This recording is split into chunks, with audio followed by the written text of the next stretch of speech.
हम विभा झा अहाँ सब गोटे के जय मिथिला चैनल पर तहे दिल से स्वागत करै छी। आ जितिया करनिहार व्रती लोकनि के प्रणाम करै छी। आइ हम अहाँ सब गोटे के लेल जितिया व्रतक कथा लऽ कऽ अयलहुँ हँ। आशा करै छी जे अहाँ सब ई कथा सुनब आ अपन अपन व्रत के सफल बनायब। धन्यवाद। एक बेर नैमिषारण्य के निवासी ऋषि लोकनि सब सूत जी सँ पुछलथिन जे हे सूत जी, एहि कलिकाल में माता लोकनिक पुत्र कोना दीर्घायु रहत से अहाँ कहू। सूत जी कहलथिन, जखन द्वापर समाप्त भऽ गेल छल आ कलयुग आरंभ भेल छल, ओहि समय किछु स्त्री गौतम ऋषि सँ पुछलथिन जे हे मुनि, एहि कलिकाल में संतान दीर्घजीवी कोना रहत से अहाँ कहू। गौतम जी कहलथिन, हम अहाँ सबसँ एकटा कथा कहब, अहाँ सब गोटे ई ध्यान सँ सुनू। जब महाभारत युद्ध के अंत भऽ गेल छल तखन अश्वत्थामा पांडव के 5 पुत्र के मारि देल छलाह। पुत्र के वियोग में पांडव आ द्रौपदी बड़ व्याकुल छल। द्रौपदी व्याकुल भय अपन सखी सभक संग गेलै। महर्षि धम्म के समीप जा कऽ अपन व्यथा कहलथिन आ पुछलथिन जे हे विप्रेंद्र, एहन कोनो व्रत आ तप बताबी जाहि कयला सँ संतान दीर्घजीवी रहत। तखन धम्म कहलथिन, सतयुग में सत्य वचन बाजय वाला आ सत्याचरण करय वाला समदर्शी जिमुतवाहन नामक एक राजा छल। ओ एक बेर राति में सुतल छल तऽ हुनका एक स्त्रीक क्रंदन सुनलनि।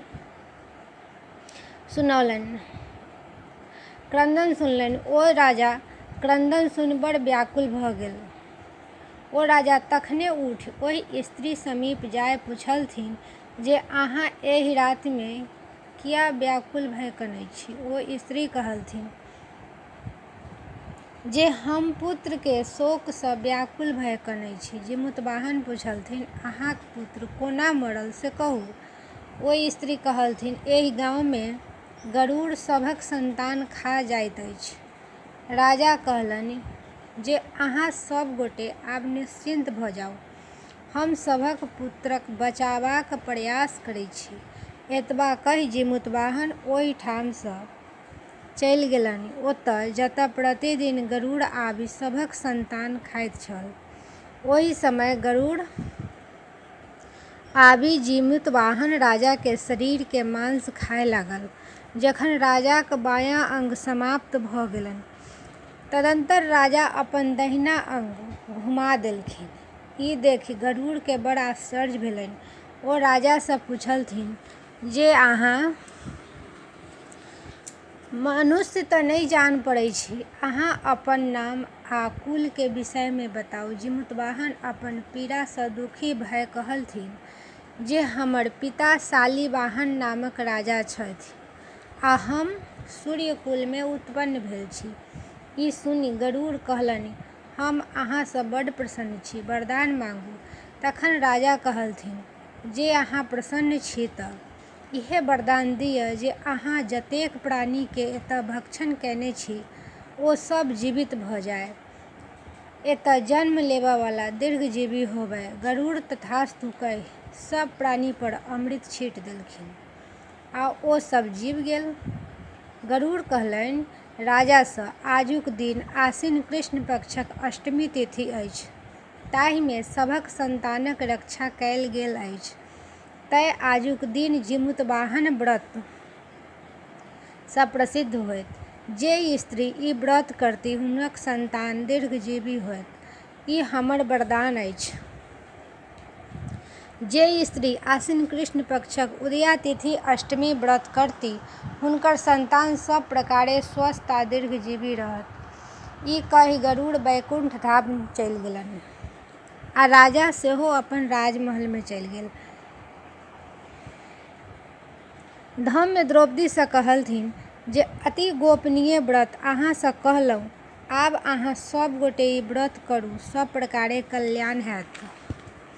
ई सुनि द्रौपदी अपन सखी सभक संगे ई व्रत विधिपूर्वक कयलनि तऽ हुनकर वंशक वृद्धि भेलनि। गौतम जी कहलनि जे ई व्रत के प्रभाव एगो चिल्ली सुनि लेलक आ ओ अपन सखी सियारिन सँ कहलनि।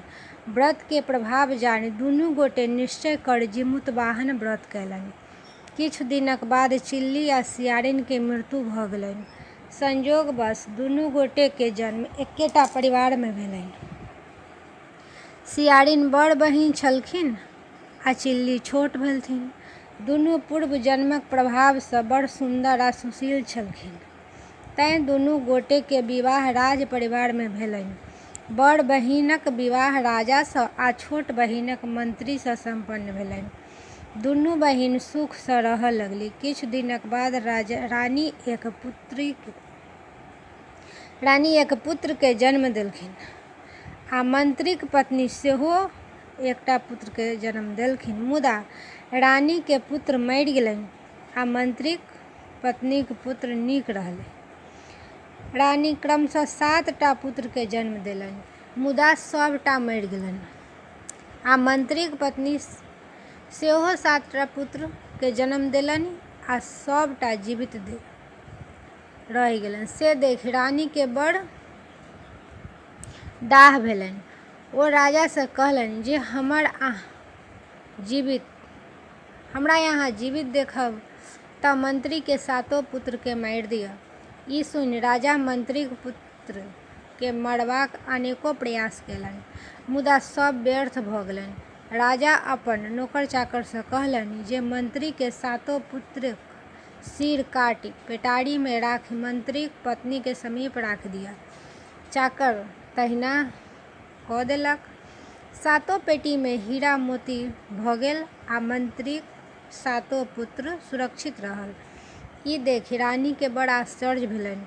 ओ अपन बहिन सँ पुछलनि जे कोन व्रतक प्रभाव सँ तोहर 7 पुत्र जीवित छौ आ हमर सब मरि गेल। मंत्रीक पत्नी कहलनि जे पूर्व जन्म में हम चिल्ली आ अहाँ सियारिन रही।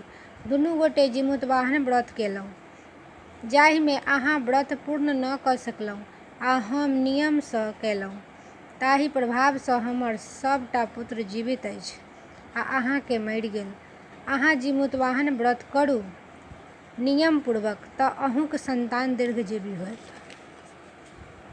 ई सुनि रानी सेहो ई व्रत केलनि। व्रतक प्रभाव सँ रानी के दीर्घजीवी पुत्र भेलनि। जिमुतवाहन व्रत सब स्त्रीक करबाक चाही, जाहि सँ हुनक सौभाग्य आ संतानक रक्षा भ' सकै। ई छल जिमुतवाहन व्रत कथा। धन्यवाद।